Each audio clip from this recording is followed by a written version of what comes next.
They're giving them an Yes. opportunity to live beyond what they could do on what their Matumbo own. say? No, no, no, no, no. I mean, that's real, because it's like, why do you think that your lifestyle should be at a certain place that Right. is $1,000 or $1,500 more than Right. what your numbers, your income can afford? Like that's what's troublesome, is we think that out the gate we're supposed to have way more than we really need.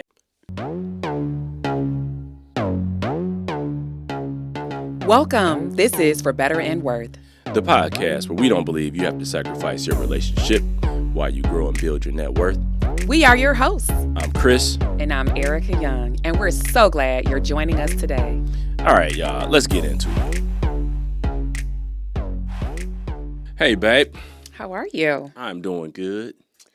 Good to be back out here just, doing what it is that we do. Yes. Indeed. So, for those of you who are listening, come on over to YouTube. Check us out. Yes, we're on video. You guys asked for it. We're just trying to give the people what they want. So That's what you always say. Well, You act like there's like a million people asking for something. Well, we are just speaking it into existence. That's right. That's right. There will be millions of people. Come out on, there that let's go. We're impacting, and you're hearing us. So. Yes. So yes, come on over to YouTube, because then you can actually see us. And I'm sure there's going to be moments where we won't want to be seen, but it's all good. We'll be here. It's fine. It's all part of the journey, right? Yes. And so I think we got a real interesting topic to get into today.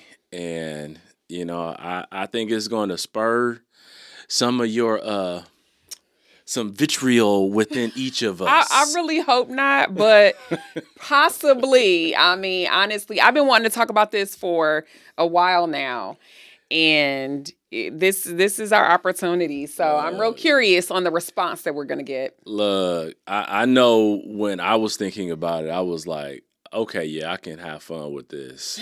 So, well, let's see. We are going to talk about the bank of mom and dad. Woo! Yes.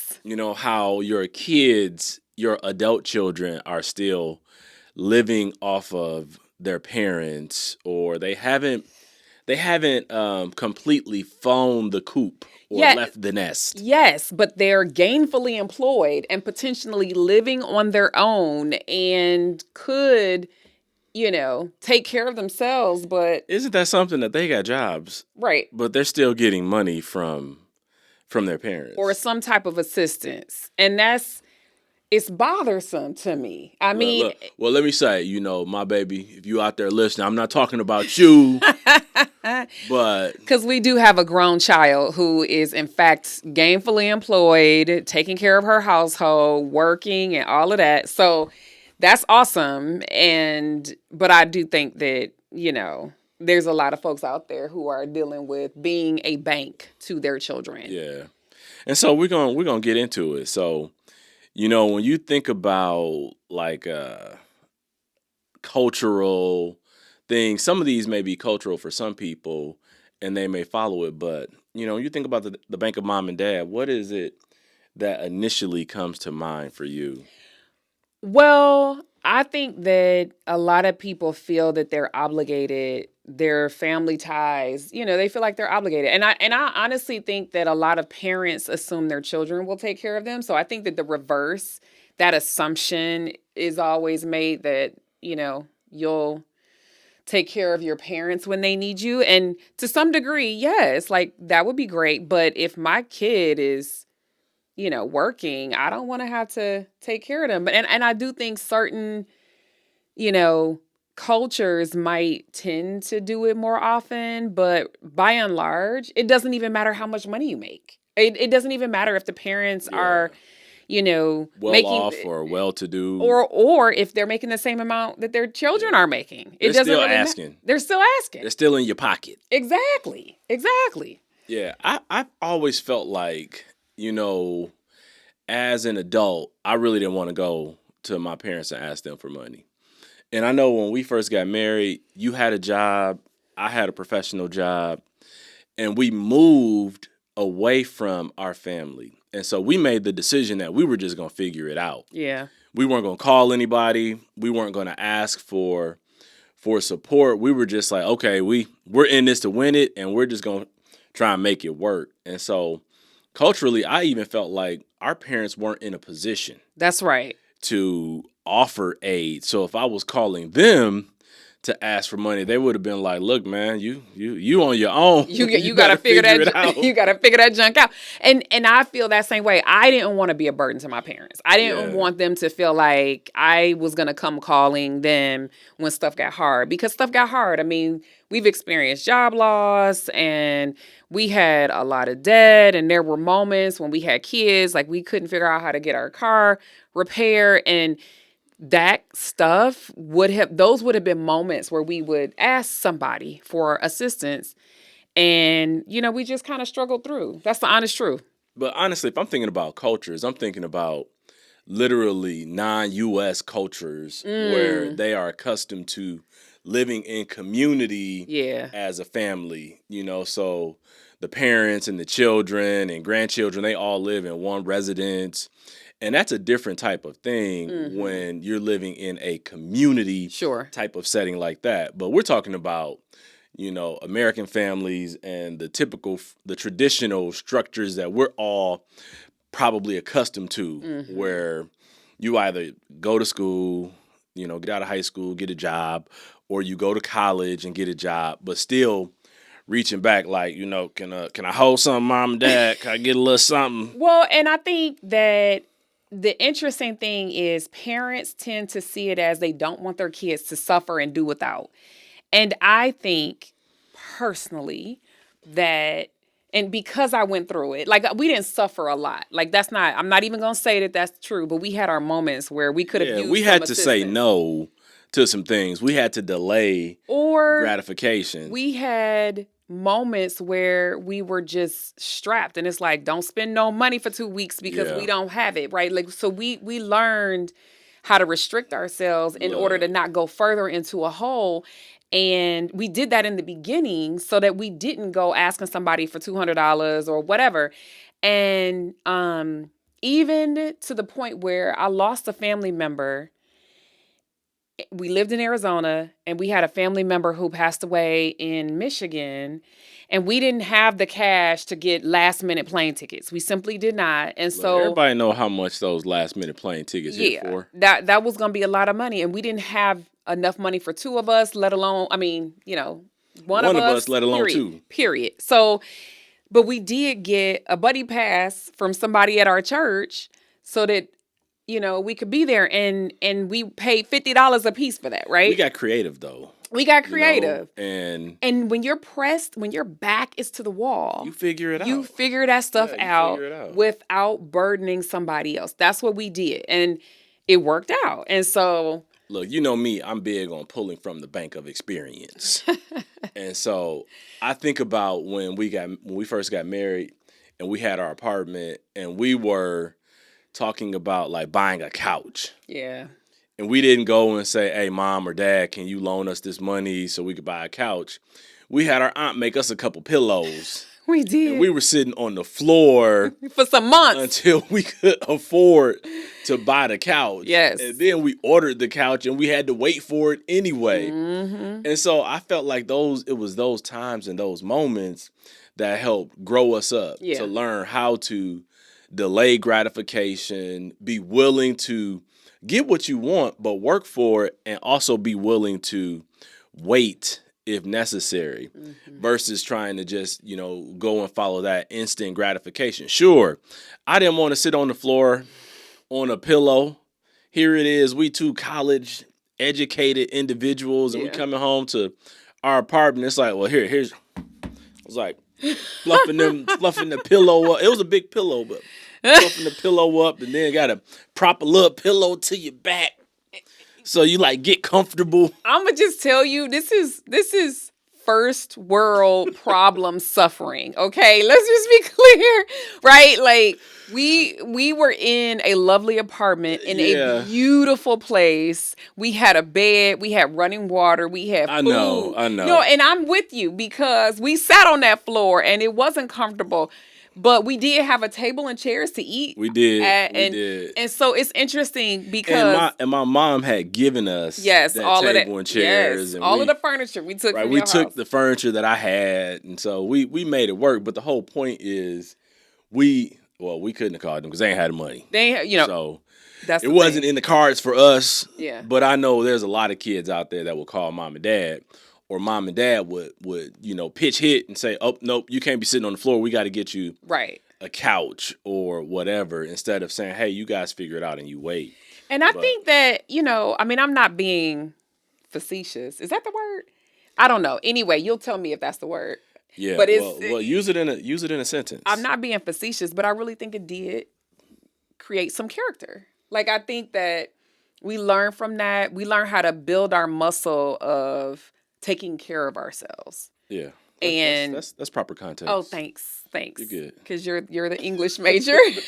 Because sometimes I'm like, anyway, but learn a new word today, babe. yes. So, but I feel like it developed us. It helped us to understand what it meant to take care of ourselves and what it meant to, pay for something ourselves without feeling like we always had to go to somebody else for that assistance. And so not having that support financially benefited us and developed character and helps us to appreciate when the struggle doesn't have to be there. I think in part it's also expectation. Okay. I think the kids, if they truly haven't had to go out and hustle or, work things out, it becomes an expectation that, my mom and dad, they got me, will do this. They'll help bridge the gap until I get to this level. And these kids nowadays are coming out thinking that they're supposed to come out of college making six figures and they're supposed to be directors or whatever. It's like, hold on, big fella. You got to pay some dues, and also work from home and work at their own pace on their own hours and all of that, which I think is wild to me. Yeah, and some of it, look, COVID has changed the game in a lot of ways because people do want more flexible work arrangements and, all those things. But still, I think there's a season to come in and pay some dues and figure out, what working in a corporate environment, or even if you decide to be self-employed, what that may look like, because there may initially be some struggle with that as you build a business, and you can't do it and have it all at once. I'm curious, do you feel like these young adults are, I'm going to use the word spoiled, and why do we feel we have to raise them this way where they as adults are spoiled? Look, because we're calling it supporting them, but really I think it's spoiling them. I'll say this: we met. I learned to love you. I fell in love with you. And it wasn't love at first sight. Well, it got there. You know quickly. What? That was very. Yes. That was not. Look, I love you. Convincing. Okay? I love you. I need you to try again. The point I'm getting at is when you have kids and people who are listening or watching, you'll understand that when you had that baby, it's like instant love. It's like an instant connection with your child, and you're just like, wow, I love this kid. And as you see him grow, you want to provide for him. You want to do for him. And like, it's me and my girls. I want to provide for them. I want to do for them. But at the same time, I think they just got different parents because we're realists. We want them to be independent women. We want them to, be good citizens. We want them to be fiscally responsible. So they got all that extra stuff from us. Right. But, I want to try and help them, and I don't want them to suffer. But at the same time, I want them to have some life lessons. Right. And I think there are fewer parents that may take our stance and position, and there may be other parents that are, going to spoil them, if that's the word that we're going to use. I want to define this because there's statistics that say that 60% of parents are actually in some way giving money, supporting their kid who is an adult. Wow. And that is mind-boggling to me, that more than half of the people. But let's define what this is, where this money is going. Well, Because that part is also, it can be a lot. Like, we're not talking about college education. We're talking about after they have decided whether they're going to school or not, they're working, and mhm. there are needs that are being met or wants that are being met. And you as a parent have already helped them, possibly get through college, come out on the other side. But when we talk about the types of financial assistance that's being provided, we're saying it can range from covering daily expenses, contributing towards, major milestones like buying a home, purchasing a car, but also like medical bills. There's a Yeah. lot of things that we can keep going down the list, adding to that parents are subsidizing rent Mm-hmm. because a lot of places in this country rent is It's crazy. expensive. It's It is expensive. crazy. 1,500 for a one bedroom, 2,000 for a one bedroom, 2,500. I think Chicago's like $2,500 for a one bedroom Yeah. apartment. And so here's my thing, because our daughter wanted to have an apartment by herself when she decided to move out. Yep. She was And sick of having roommates she from was from college. that's right. She was, I think she was honestly a little burned by her experiences. She had some good roommates, but it was also tiring, exhausting for a person Yes.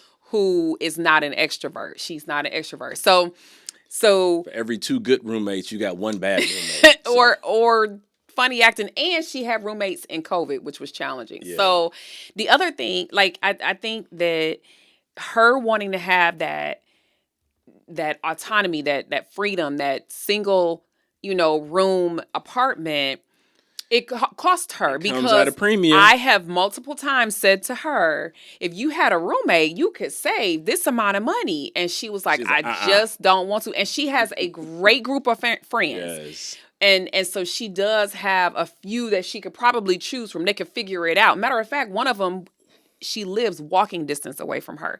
And so we had these conversations, but she just doesn't want to give up her freedom. And I get it. And she does work from home, but it's a price that's to be paid. Yeah. And I needed her to understand, we are not about to come swooping in on that. Right. But I feel as though she has embraced the fact that she wants to have a solo apartment, and so she's going to pay the costs associated with Yeah. that. And that's why we just help guide her and try and, be conscious of other areas when it comes to budgeting. Yeah.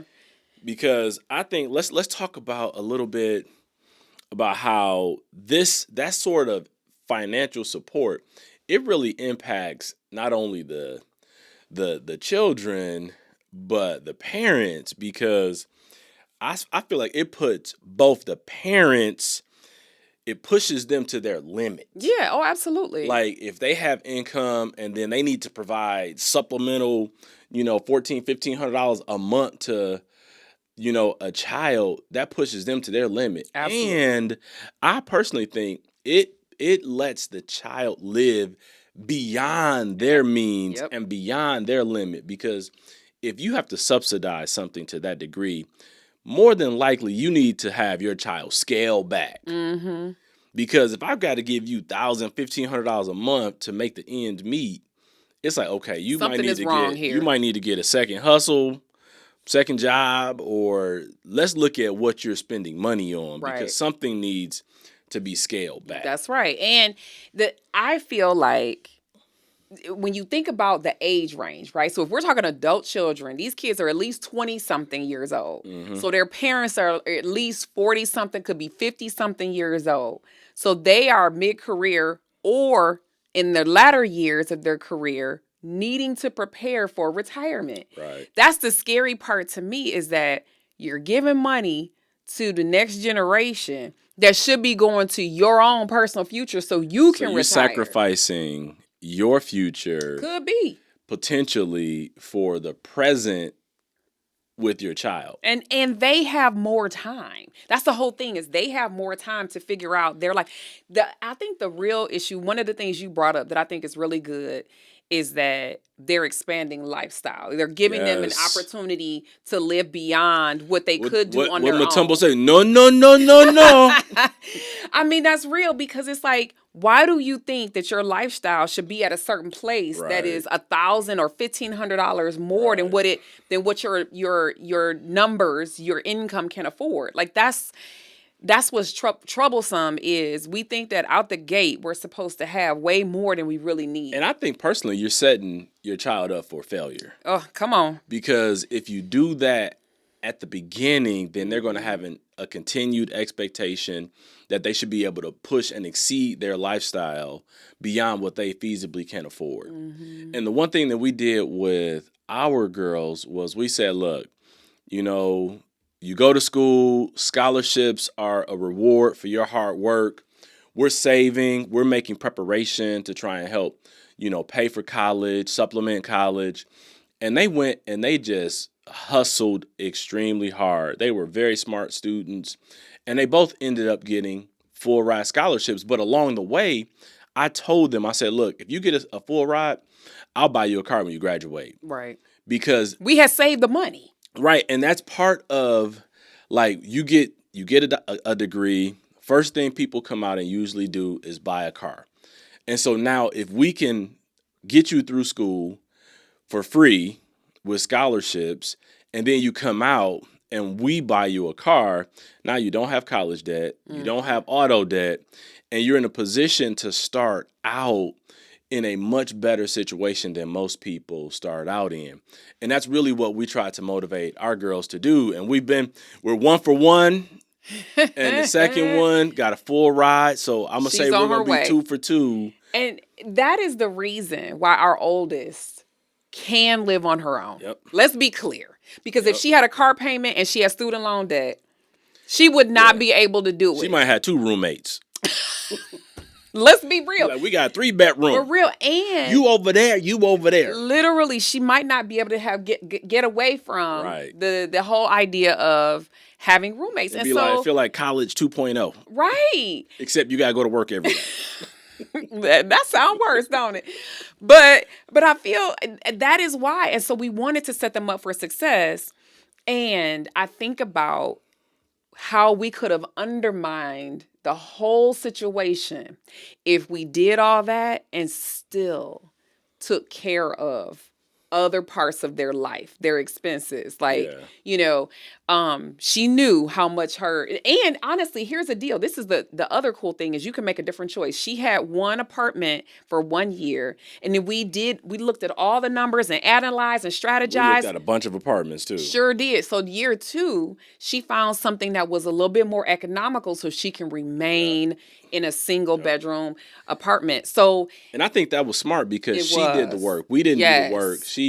She came and asked for our input and our advice, but she was out looking and searching and found it and came and consulted with us. Mm-hmm. And I think that is helping build muscle with her to be an independent, freestanding adult. And that's what we as parents are called to do. And it's not easy to always make those decisions, but I feel like we're putting them in situations to be much more fiscally sound and responsible individuals as they continue through adulthood. Now, one thing I will say is where you can help, so do what you can, because like our daughter, she's going to stay on our insurance until she's 26 because that just and our phone plan. Right. Well, we're going to talk about that. but nothing. All I'm saying is that see, we about to talk about this. No, but all I'm saying, so it just makes more sense for her to be on the medical, right? Because it's a family because plan. it's whether it's 3, 4, 5 of us, it doesn't make it's a the difference. same.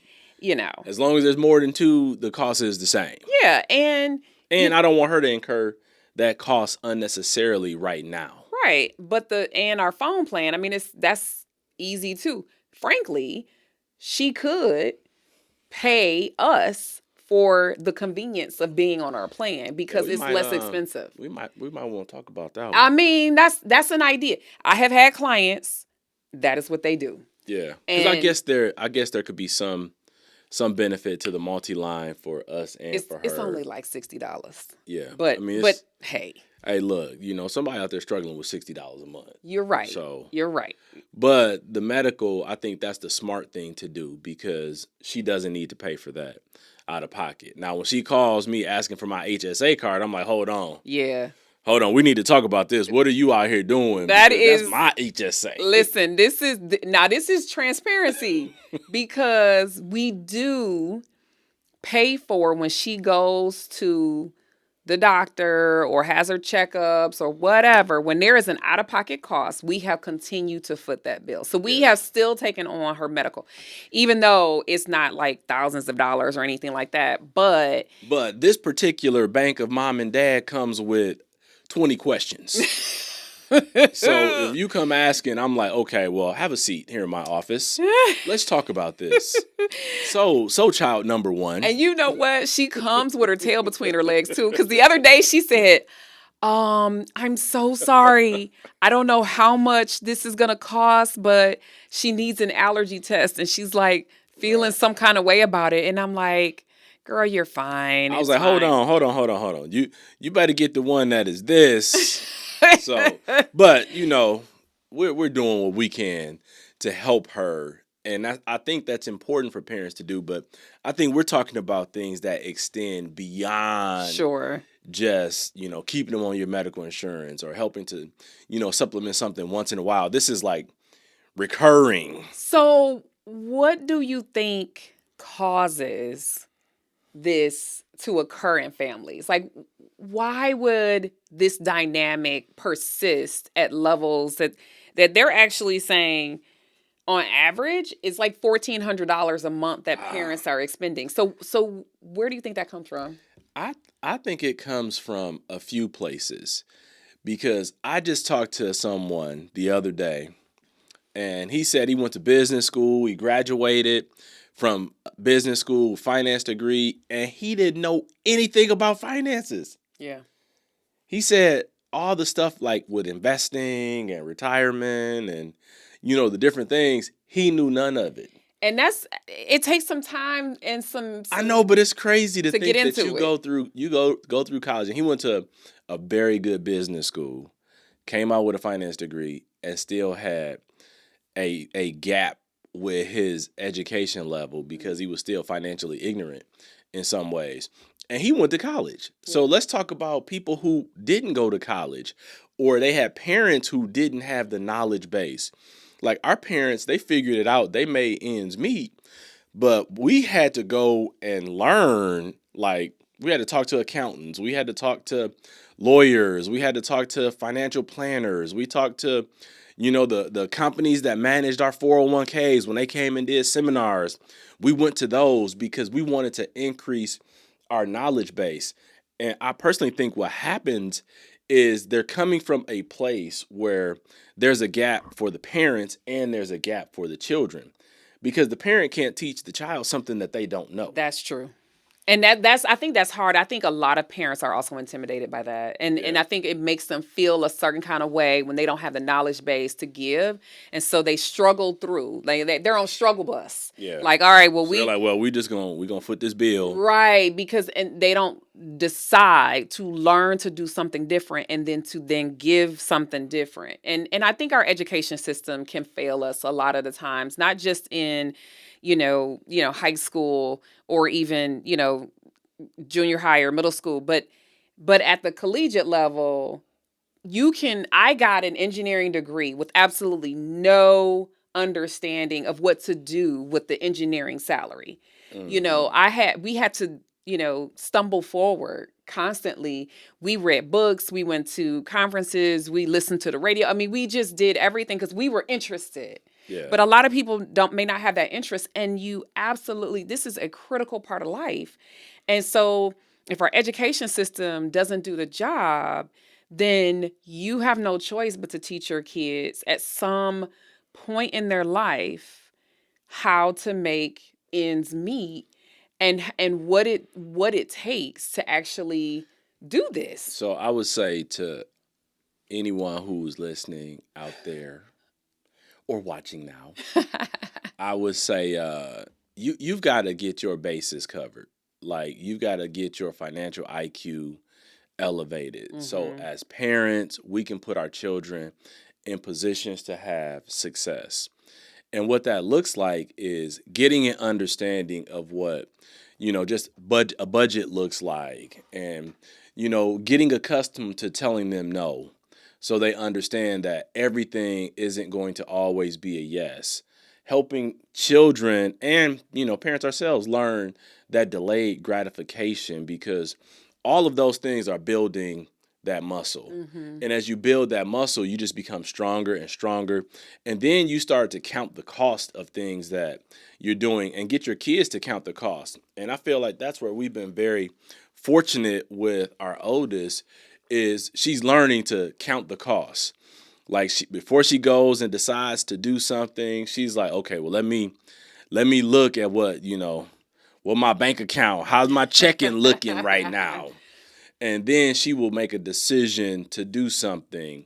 Or she gets bonuses now, and she's like, oh, I got to save some of this. Yes. And we encouraged her to get to a 6-month savings, so that if emergencies occur, she has something to fall back on. And it's Right. not, The bank of mom and dad. right. What we gonna call this? The bank of. We got to find an acronym. You know.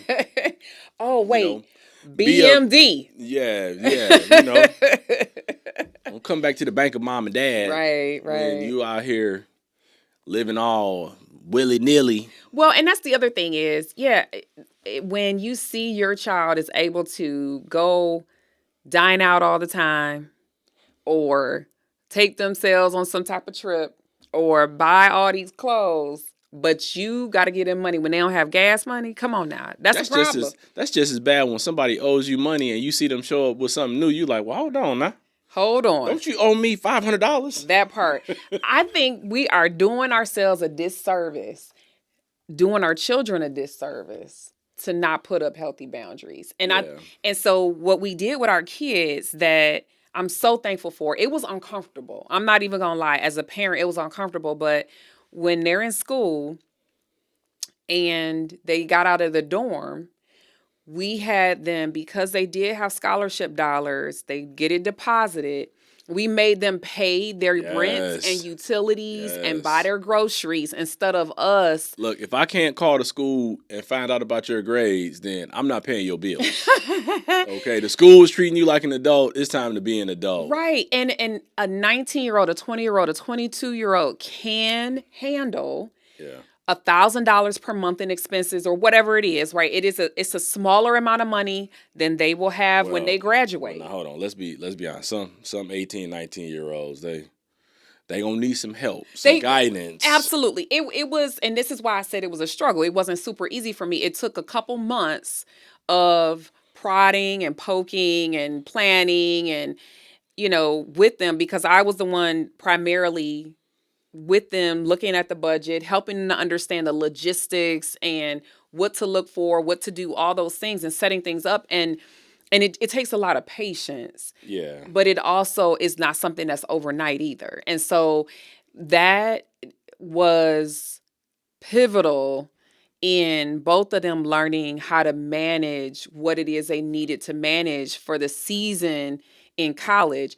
And if they can manage this sum of money, Then they can manage that a salary. Yes, they will manage learn to others. do that. And so, and it's exciting when you realize, oh, I'm going to get more money, And so our youngest is about to have a summer internship, and she's like, excited that she's going to have more money to manage. And so Yeah, that's fun. but also she looks for opportunities. I mean, she's a perpetual saver, so Yeah, and they're you very gotta, different. And you've gotta also know, like, the personality of your child, because you got savers and you got spenders, and kids are gonna fall in to one of those two banks, and you can help guide them, based upon that personality that they have and exhibit. But let's get into this, make it worth it, because I would say my make it worth it today is be okay saying no and creating a habit of helping children to know that everything is not instant. Because if you tell them no, or you help them understand no early, and I'm not just saying say no just to say no, Right. but help them have healthy boundaries and know what we can and what we can't do, they will develop that skill over time. And they will understand that when they're managing their life and their lifestyle, they'll know what is okay to say yes to right now and what is okay to say no to right now. Because no today doesn't mean no forever. That part. Yeah. And that's what people, I think, sometimes don't get is it's okay to say no right now because you may be able to say yes in 6 months. Right. So Yeah. what would be your make it worth it? Wow. You said a lot. I had something, and to be honest with you, I think it just went out the other ear. I don't know. Let me think about it for a hot second. It is probably gonna be that. Oh, I know what it is. Ask yourself this question. What's at stake if we don't put up these healthy boundaries?